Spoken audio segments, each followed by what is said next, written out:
Apa itu kesehatan mental? Nah, di video ini gue bakal bahas tentang, ya, apa itu kesehatan mental. Tapi sebelum kita lanjut, kalau lo belum tahu tentang channel ini, 1% itu apa? Kita adalah startup pendidikan di Indonesia yang pengen ngajarin hal-hal penting yang saat ini belum diajarkan di sekolah konvensional. Mulai dari relationship sampai dengan personal finance. Sekaligus, banyak hal penting yang menurut kami perlu dipelajari di sekolah. Nah, di video ini lo sedang ada di segmen mental health. Oke, kita bahas ya. Ngomong-ngomong tentang kesehatan mental itu sebenarnya bukan cuma ngomongin tentang gangguan mental doang, tapi kesehatan mental itu dilihat sebagai sebuah kontinum. Jadi kayak garis gitu. Nah, karena bentuknya kontinum yang garis ini ya, otomatis lo gak bakal bisa nih bilang kalau misalnya orang itu sakit mental atau sehat mental secara saklek. Jadi nggak ada pembagian yang saklek nih, nggak ada tuh hitam dan putih. Nggak ada kiri doang atau kanan doang gitu.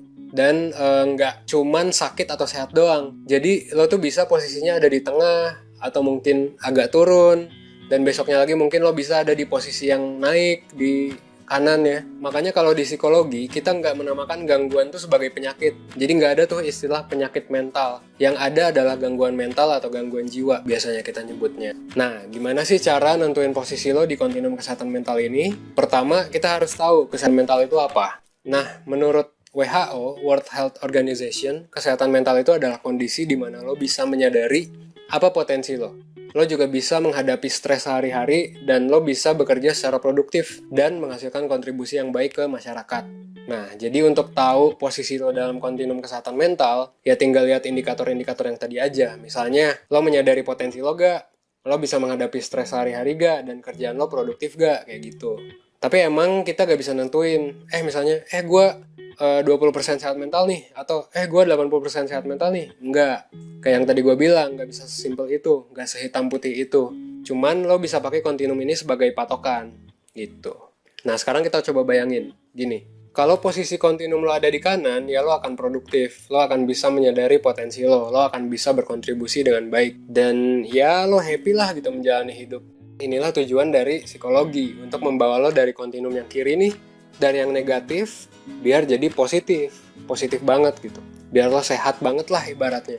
Nah, kalau posisi kontinum lo ada di kiri, kemungkinan besar lo sedang mengalami hal-hal yang mungkin mengganggu kesehatan mental lo.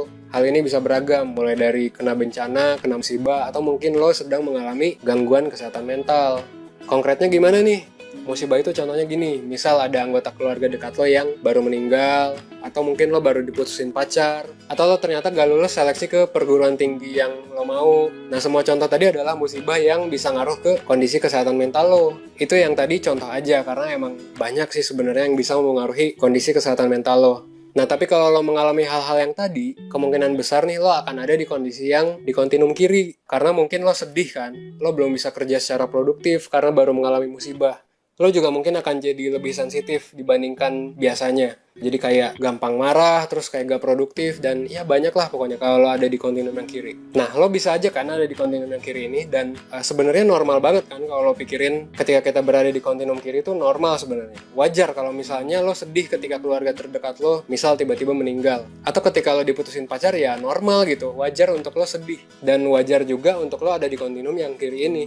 Nah, ini yang masih jadi stigma, kayak orang-orang yang punya gangguan mental atau merasa tidak sehat secara mental tuh sering diberikan stigma kayak anjir lo lemah banget sih gitu, baper banget sih, kayak gitu biasanya.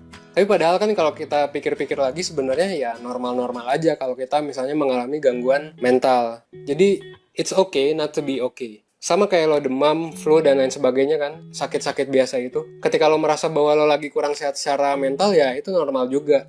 Itu beberapa contoh aja tuh yang pasti harusnya kita semua udah pernah rasain lah ya, fenomena-fenomena yang kayak gitu. Nah, selain hal-hal yang kayak di atas, bisa jadi juga kalau lo ada di posisi yang kiri ini, lo tuh sedang mengalami gangguan mental. Nah, gangguan mental tuh contohnya kayak gimana? Yang umum tuh misalnya ya, depresi, gangguan kecemasan, bipolar, dan lain sebagainya. Banyak pokoknya. Nah, gimana sih kita bisa tahu kalau misalnya kita mengalami gangguan mental atau enggak?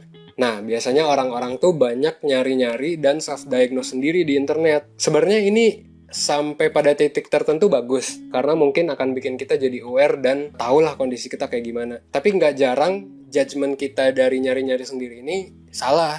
Apalagi sekarang sumber-sumber di internet tuh gak bisa lo percaya banget. Lo harus ke ahlinya, karena cuman ahlinya inilah yang bisa ngediagnosis lo. Nah, ahlinya itu siapa? ahli kesehatan mental yang bisa mendiagnosis lo secara umum ya ada dua sebenarnya, ada psikolog dan psikiater. Mereka lah yang bisa memberikan lo diagnosis gangguan kesehatan mental.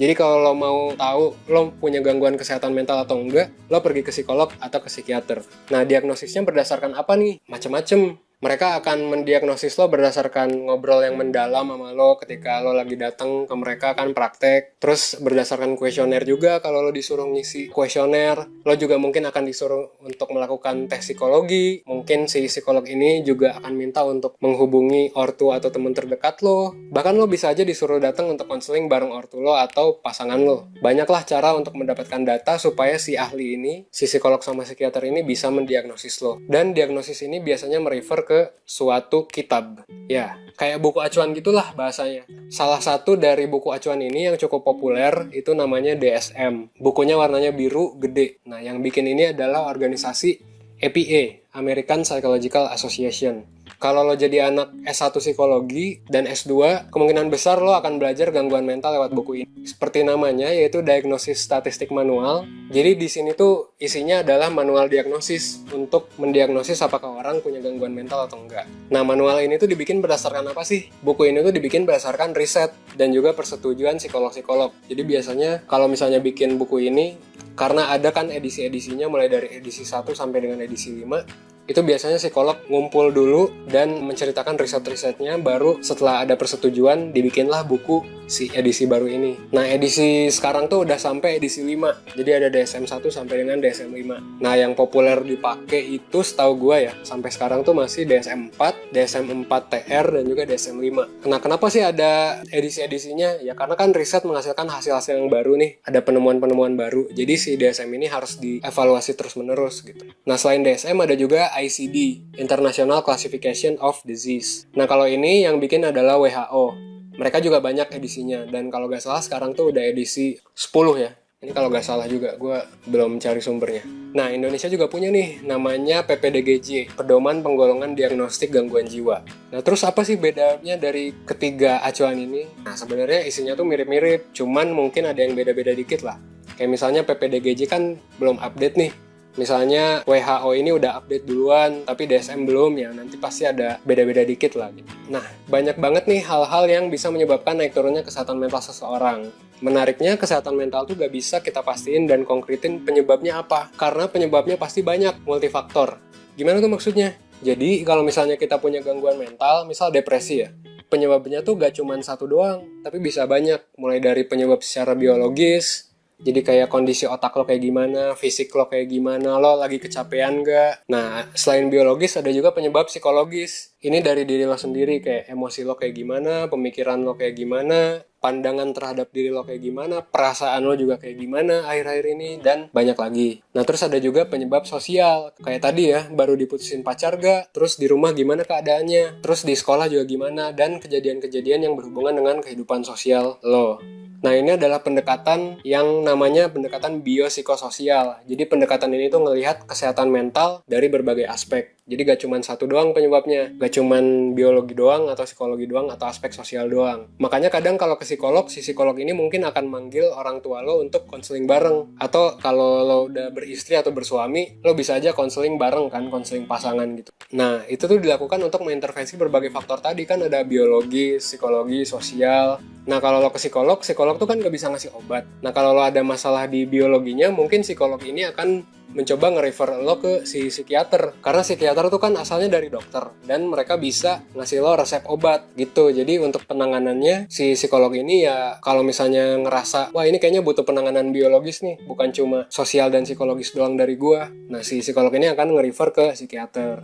Atau mungkin juga si psikolog ini ngerasa lo bisa menangani sendiri nih. Nah, mungkin si psikolog ini bisa ngasih lo buku untuk lo baca, atau nyuruh lo ikut seminar, training, atau workshop bahkan. Ngasih PR juga buat lo biar lo bisa berfungsi lagi secara normal. Jadi penanganannya tuh banyak karena emang penyebabnya juga banyak. Nah, sekarang tuh Kalau menurut gue ya, pembicaraan tentang mental health di Indonesia tuh udah mulai muncul lah ke permukaan. Nggak kayak sebelum-sebelumnya yang ya kesehatan mental tuh dianggap masih tabu lah gitu. Sekarang tuh gue merasa orang-orang Indonesia udah banyak yang mulai aware tentang masalah kesehatan mental. Influencer-influencer di Indonesia pun udah banyak yang open up tentang masalah kesehatan mental mereka. Nah tapi meskipun awareness-nya udah meningkat, sekarang juga gue pengen ngasih disclaimer nih ke kalian. Gue pengen ngasih tahu ke kalian untuk waspada. Karena nggak jarang nih ada orang yang memanfaatkan psikologi ya dalam tanda kutip, tapi dengan cara yang salah. Lo hati-hati aja, hati-hati sama hoax misalnya. Misalnya ada orang yang ngaku pakai tes psikologi, tapi ternyata tesnya tuh tes sidik jari, atau tes pakai tanggal lahir, atau pakai astrologi yang sebenarnya teorinya tuh gak jelas gitu. Nah itu tuh semua hoax yang tadi gue sebut ya, contoh-contohnya.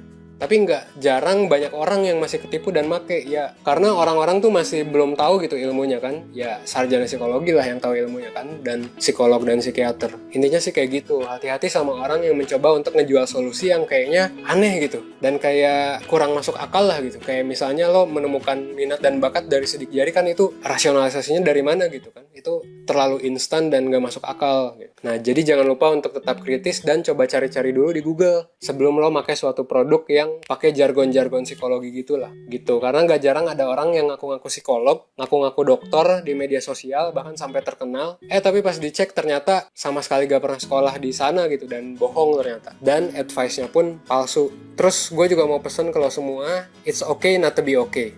Kalau lo ngerasa lo sedang berada di kontinum yang kiri nih, lo merasa lagi kurang sehat secara mental, it's okay untuk rehat sebentar dari semua rutinitas lo. Tapi ya jangan berlarut-larut gitu, maksudnya jangan kelamaan. Nah tapi kalau lo ngerasa bahwa masalah yang lo alami ini udah ngeganggu kehidupan lo, terutama dalam jangka waktu yang cukup lama, kayak misalnya lebih dari 3 hari lo tuh udah gak ada semangat dan lain sebagainya gitu ya, lo gak bisa berfungsi, gak produktif. Kalau udah kayak gitu, lo bisa coba minta bantuan profesional. Sekarang banyak kok bantuan profesional dan harganya pun bisa dibilang gak mahal-mahal banget, bahkan secara online pun ada gitu sekarang. Mungkin saran terakhir yang pengen gue sampaikan ke lo adalah, ya kalau lo ngerasa punya masalah, jangan ragu untuk pergi ke profesional. Atau sesimpel lo jangan ragu juga untuk minta temen lo, orang tua lo, atau psikolog ya, untuk dengerin cerita dan masalah lo gitu. Ceritain aja ke orang. Karena it helps ketika ada orang yang ngedengerin masalah lo. Cerita doang tuh, itu tuh bisa mengubah kondisi kesehatan mental lo gitu. Nah sebenarnya gue pengen bahas lagi tentang hal ini lebih lanjut, tapi kayaknya video ini bakal kelamaan kalau gue bahas lebih lanjut. Jadi gue coba tutup aja pembahasannya, dan gue mungkin akan lanjut nanti bikin video lain tentang topik ini secepat. Nah kalau lo suka video ini, lo bisa klik profil channel ini dan lo bisa coba browsing-browsing aja di sana, karena banyak video lainnya juga yang udah kita siapin buat lo. Di profil kita, tim 1% tuh udah ngebagi-bagi playlistnya berdasarkan segmen masing-masing. Dan lo sekarang ada di segmen kesehatan mental. Jangan lupa juga untuk like, comment, share, dan subscribe channel kita, channel 1%. Gue berharap lo dapat banyak pelajaran dari channel ini, biar lo bisa berkembang menjadi lebih baik, seenggaknya 1% setiap harinya. Gue Evan dari 1%, thanks.